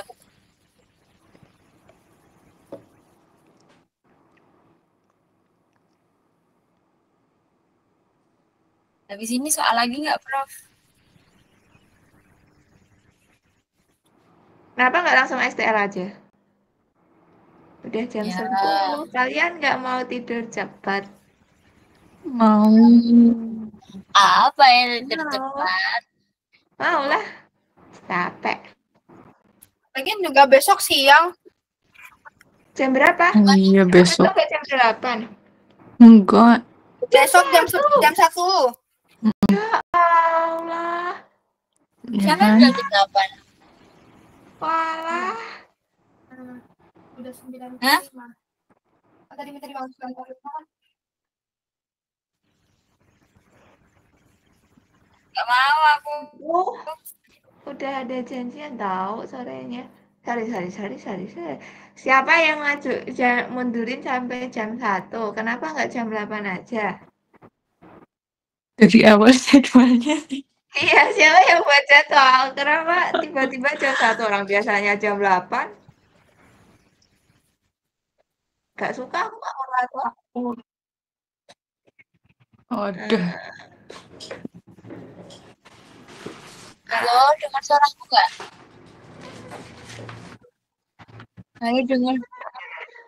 Halo, dengar suaraku nggak?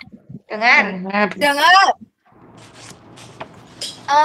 Tapi di soal STR yang 2022 Bu Niken itu kok tanggapnya hari itu juga cuman 2359 ya?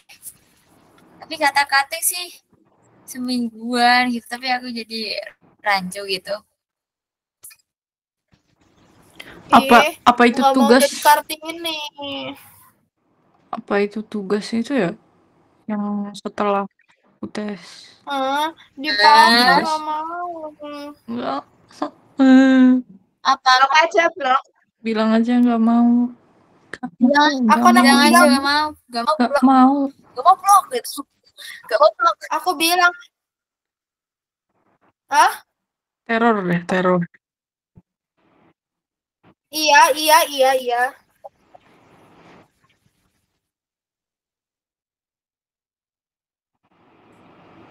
Kan aku bilang aku nggak punya bakat, terus habis itu aku mau daftar yang lain gini-gini, terus habis itu dia bilang ini, aku bilang kayak gini kan, Kiara aja cantik banget, pintar lagi, cocok jadi Kartininya farmasi. Terus kata Mbak Sophie, Iya.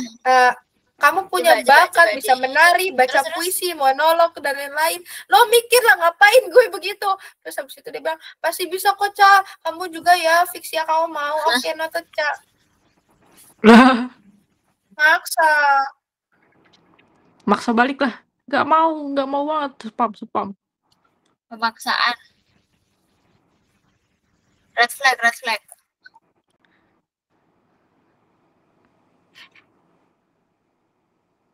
Tapi Kiara menurutku cocok banget sih jadi Kartininya farmasi. Iya kan.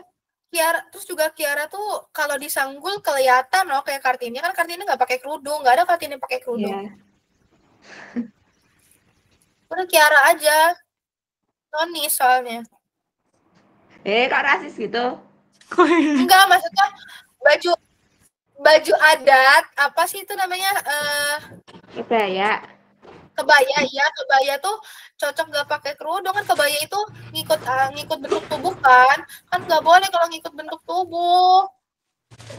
Enggak, aku nggak ngikut bentuk tubuh. Itu mah sesuai takdir. Diteror balik aja, nggak mau.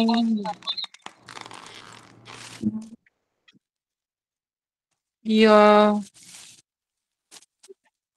Nah.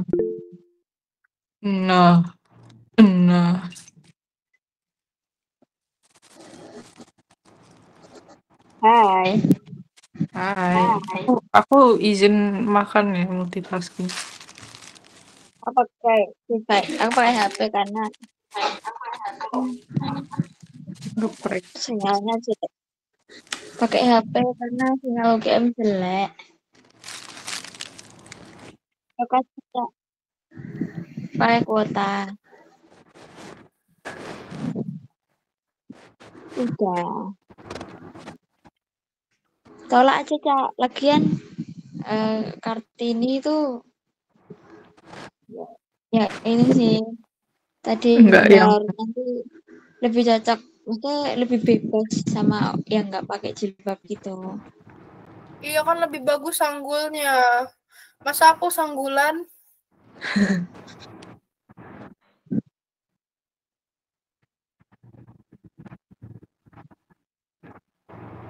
Nggak mau. Moderator apa?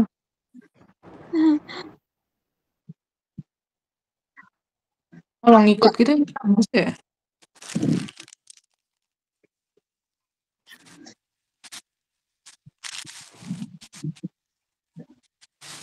Nah, kalau misalnya jadi moderator Papirus, aku kapan istirahat dari pionirnya? Makanya jangan.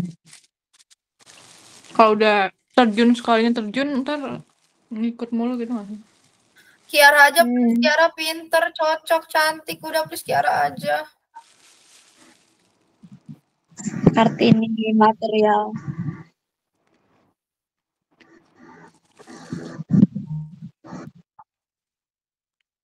Pastinya. Kayaknya diajak tuh. Tapi pasti mereka nyari kandidat juga nggak sih, banyakin kandidat. Biar nggak mesti kayak langsung Kiara gitu kan. Biar nggak tiba-tiba Kiara. Udah Semangat cukup aku membuktikan angkatan Pancasila. aja. Semangat untuk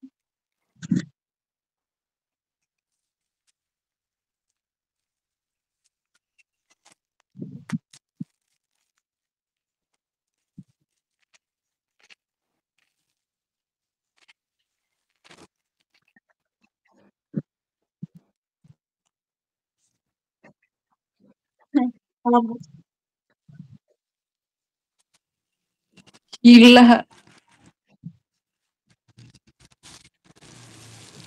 Gila. Itu gue istirahat dari belajarnya gimana ya? Makanya aku aja capek ya.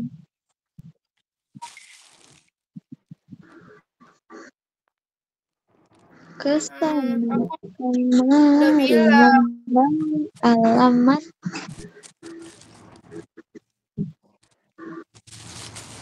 Oh.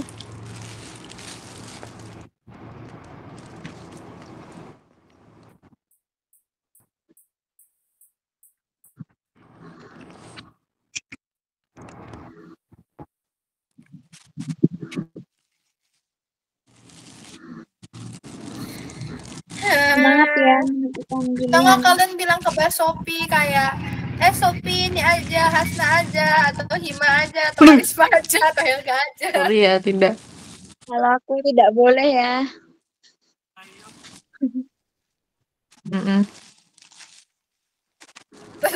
Gitu dah. Makasih ya infonya. Kalau aku tidak boleh. Ya, Hasna aja, Hasna debat sama semua Hasna orang. ini langkah awal untuk mencari perhatian suara pemungutan. Has, Aku tuh udah jadi DPR, ngapain cari suara lagi? Ya. DPR jalur apa kamu?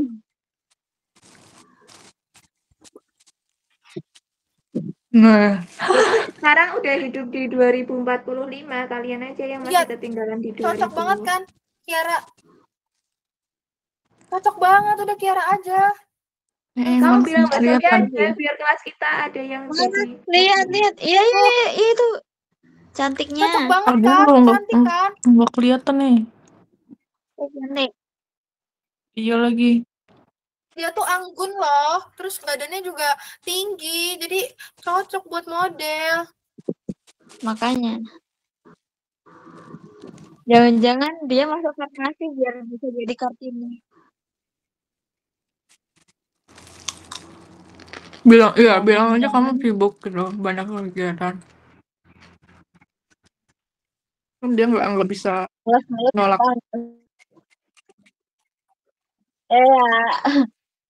Red flag banget.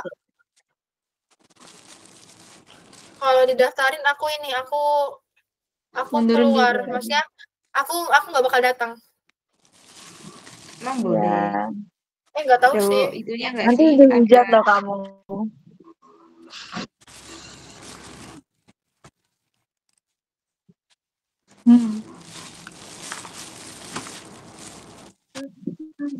Kemari membawa alam. Coba lihat coba. Ovi kurang tinggi kalau Ovi. Kalau kataku. Ya kan biasanya kalau model kan gimana ya? Tapi iya namanya juga Kartini itu loh. Tiara, maksudnya emang yang model material gitu. Walaupun Kartini itu nggak semuanya tinggi, tapi kan itu kayak model kan. Model kan biasanya harus tinggi. Itu Tiara banget, aku nggak tinggi.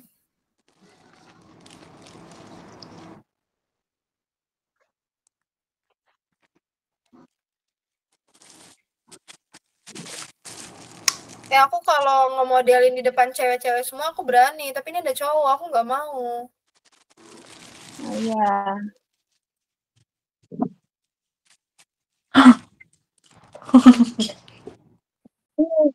Bilang gini, aku bisa kok jadi orang keren di jalan yang lain. Ya. Bilang aja udah keren, gue keren.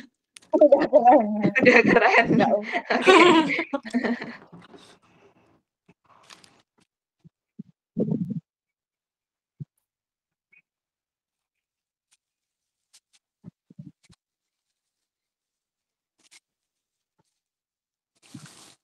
Nice to go.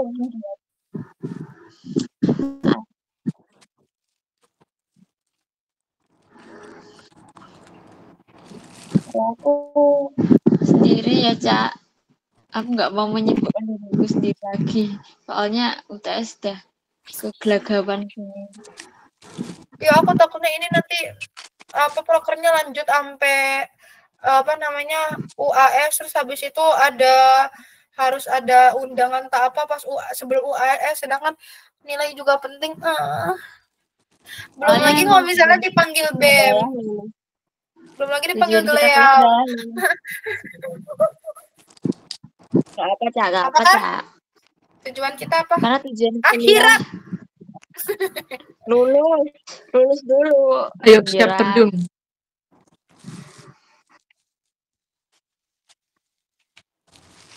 Iya. Terus aku jadi ingat kan kebanyakan side quest nanti main questnya nggak dikerjain gitu. Iya. Alias akademiknya nanti gimana?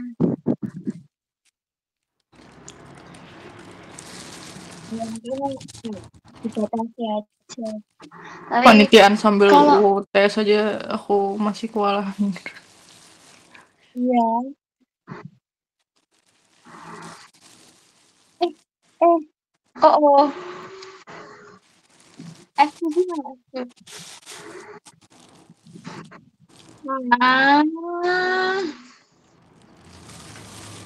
Ya udah skip itu masalah bisa penolakan. Mari kita lanjut ke SPF terakhir, bab terakhir. Flash.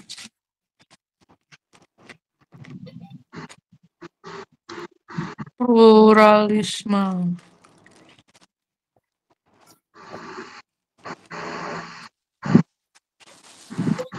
Kita masuk ke pluralisme medis.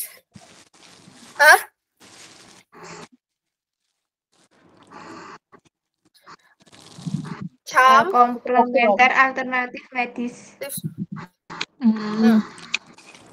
Ini bahasa Inggris ini. Sebenarnya. Gimana? Kenapa bisa jam 1? Yuk lanjut. Oh, masih belum menerima kenyataan jam 1 kah? Belum. Jadi kalau misalnya mau bahasa bayi, mari kita tanya. Gimana caranya mengaktifkan touchpad? Touchpadku tiba-tiba nggak aktif lagi. Itu sama kayak aku, bisa jadi longgar atau emang harus ganti Windows. Tapi ganti Windows aku nggak hafal urutannya gimana. Cak, ganti Windows. Iya, maksud ganti Windows tuh tinggal itu berarti itu tuh kamu Windows versi berapa? Touchpad tuh yang ininya prekursor. Apa namanya? Enggak, tadi tuh kepencet nggak bisa gerak itu kan? Iya. Itu tuh karena kepencet salah satu di yang itu loh, yang atas. Itu tuh ada yang kepencet. Apa ya namanya? F berapa ya? Lupa lagi. F7 nggak sih? Atau kalau di aku F7 punya aku itu keyboardnya bisa nyala, apa sih namanya? Punya wow. Kok keren. RGB cuy. Mau punya keyboard warna-warni juga. Alay. Ngomongin apa sih? Jalan. Ini tuh si Helga ngomongin si AI-nya, Aca ngomongin keyboardku. Terus mereka berdua merasa obrolannya sudah nyambung padahal beda topik banget.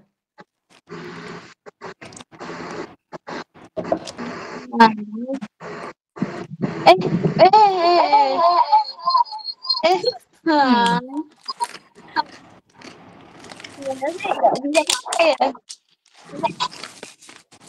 Bisa nggak? Gimana ya ini teknologinya? F6 coba. F6 buat ini cahaya. F7 mirror. Kamu pencetin aja F1 mulai F1 sampai F10. F12. Kalau Atau punya aku di F6. Kalau punya Hima di F7. Mic-nya halo? Kok masih sih? Halo? atau enggak Halo? kayaknya di setting tuh biasanya ada apa namanya? Turn off touchpad. Iya, tapi di mana gitu loh? Aku lupa. Saya tak cari.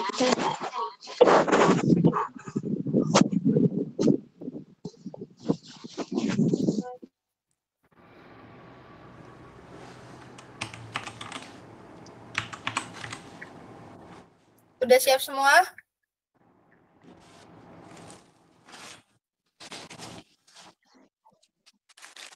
Siap. Oke.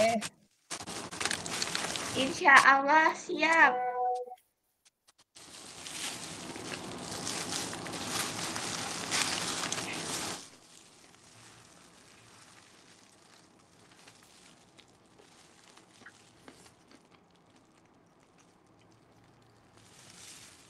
Udah, Kar?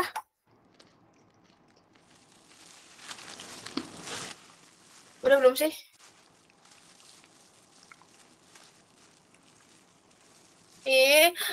Nggak mau.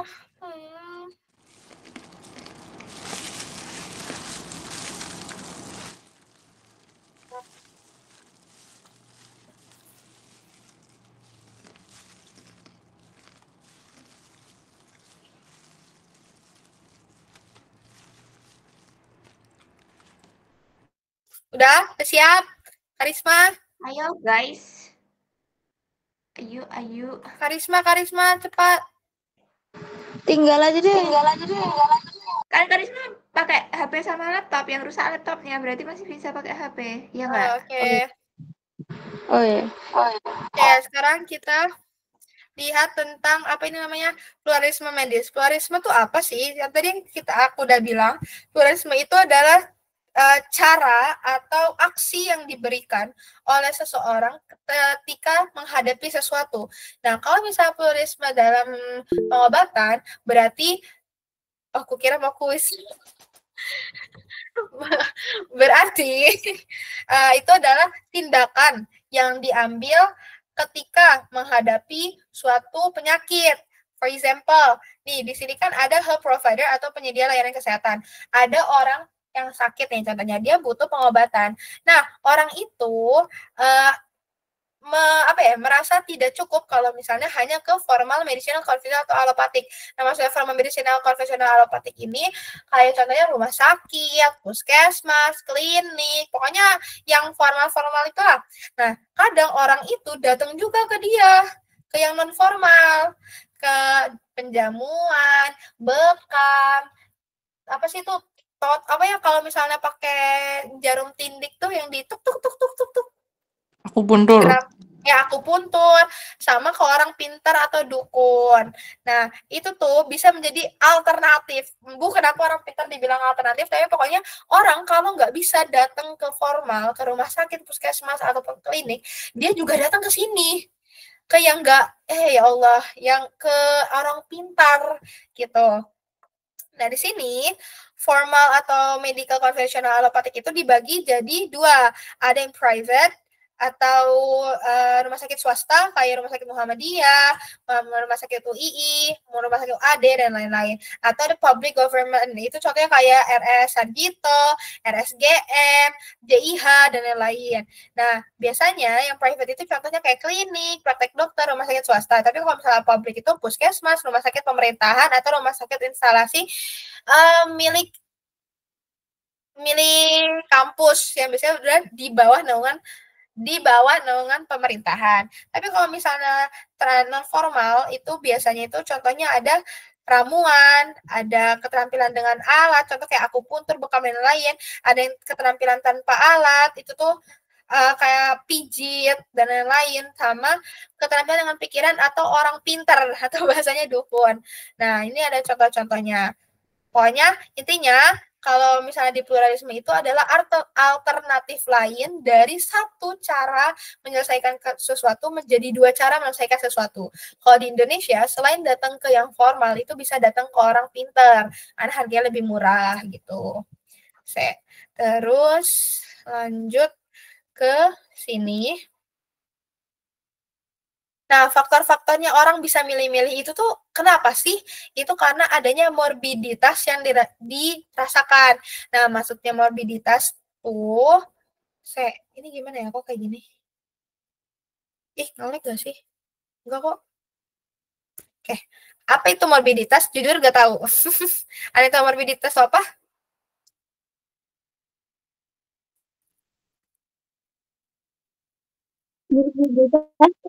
Itu kayak hidup mati gitu. Kondisi sakit atau tidak sehat yang disebabkan oleh penyakit atau kondisi tertentu. Nah, itu pokoknya. Terkena penyakit. Keadaan seseorang terkena penyakit. Nah, di sini orang ini yang memiliki penyakit itu tuh biasanya dilihat dari 3 faktor.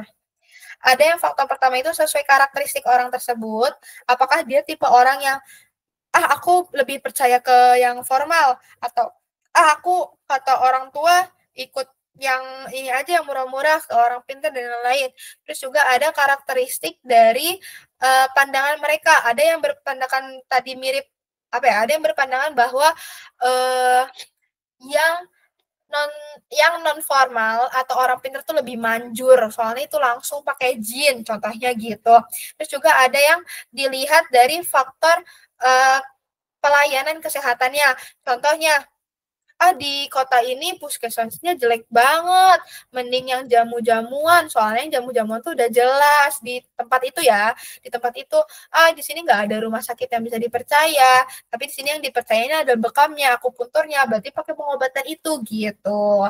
Nah, nanti dari 3 faktor ini akan menimbulkan atau menghasilkan suatu pilihan. Nah, pilihan itu juga dibagi 3. Apakah dia akan mengambil pengobatan secara tradisional, atau dia akan mengambil pengobatan secara modern, atau dia akan mengambil atau membeli sebuah obat langsung sesuai dengan keyakinan dia, atau dia lebih memilih untuk menyembuhkan diri dia sendiri untuk dengan mengubah pola hidup, atau dia tidak peduli sama kesehatan dirinya dia sendiri sehingga dia tidak memberikan treatment.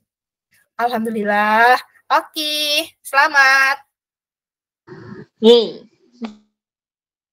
Nah, terus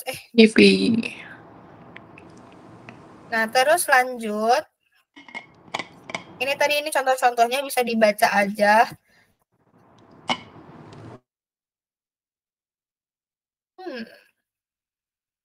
Literatur. Oh iya. Nah, contoh dari orang-orang tadi yang ini, yang faktor-faktor ini, kelihatan nggak sih? Yang faktor-faktor ini kan akan memberikan pilihan dari keempat ini. Nah, penentu orang untuk bisa memilih sesuai 3 faktor ini itu ditentukan dengan ini, literatur mereka. Ada orang yang usianya udah tinggi, ukuran rumah tangganya, sosioekonomi dan lain-lain. Kalau misalnya usianya udah tinggi, itu kan dia jadi lebih memiliki pemikiran obat tradisional lebih baik dibanding racun. Pasti mikirnya kayak gitu. Ukuran rumah tangga, maksudnya ukuran rumah tangga itu kayak suaminya itu dia memiliki kepercayaan mengenai hal yang begitu, sedangkan istrinya tuh tidak. Tapi si anaknya itu akhirnya dibawa sama suaminya untuk ke pengobatan yang begitu, gitulah. Pokoknya perbedaan pandangan di dalam rumah tangga. Status ekonomi itu contohnya orang tersebut lebih mampu untuk menggunakan obat tradisional dibanding obat modern dan lain-lain. Terus status pendidikan, kayak misalnya orang yang berpendidikan maaf ya, orang yang berpendidikan tinggi pasti dia mikir obat yang lebih bisa dipercaya dan obat yang sudah sesuai dengan farmakope Indonesia dan sudah sesuai sains yang diberikan oleh dokter daripada orang pinter gitu atau dukun gitu bahasanya. Nah, terus habis itu ini yang tadi aku bilang, rumah tangga dengan ekonomi rendah cenderung menggunakan obat tradisional. Orang yang pedesaan lebih mudah mencari obat tradisional, iya tadi sesuai itu. Keyakinan bahwa penyakit mental, penyakit supernatural atau yang tadi dukun itu, TBC dan lepra diyakini disembuhkan oleh ilmu hitam. Lo bayangin, lo tuberkulosis karena makanan, tapi lo percaya bahwa makanan yang masuk adalah ilmu hitam atau roh jahat. Ya pokoknya ini tentang yang tadi dibilang ya, kalau misalnya perbedaan pemikiran, terus status ekonomi, usia, status pendidikan itu, ini contoh-contoh kayak anak-anaknya gitu. Terus juga ada orang yang menolak untuk mengikuti pengobatan modern kayak di puskesmas dan rumah sakit yang lain karena prosedurnya yang kompleks yang tadi aku jelasin tentang BPJS, antreannya panjang, terus profesional kesehatan yang sibuk atau dia tuh ngasih perhatiannya itu nggak secara menyeluruh kepada pasien sehingga pasien ngerasa kayak kok gue kayak disetengah-setengahin gitu ya gitu. Nah, ini alur pencarian perawatan. Yang pertama, ketika ada seseorang memiliki simptom atau penyakit, saya di sini aja. Memiliki simptom atau penyakit itu dia itu lebih memilih apakah dia akan menggunakan self care atau dia langsung ke biomedical service provider atau dia langsung ke rumah sakit. Atau dia memilih untuk menggunakan pengobatan tradisional ataupun yang lain. Jadi ini ada 3 tipe manusia di dunia ini ketika menghadapi suatu penyakit. Apakah dia yang mikir dia bisa sembuh sendiri, ataukah dia yang lebih percaya kepada dokter, atau dia lebih percaya kepada suatu hal yang tradisional dan gaib seperti itu. Terus kalau misalnya orang yang melakukan pengobatan untuk dirinya sendiri itu biasanya dia akan datang ke biomedical service atau nanti endingnya ke rumah sakit. Soalnya dia merasa bahwasannya kalau misalnya dia benar-benar sayang dengan diri dia sendiri, dia perlu mengetahui apa yang salah atau penyakit apa yang ada di dalam diri dia. Nah,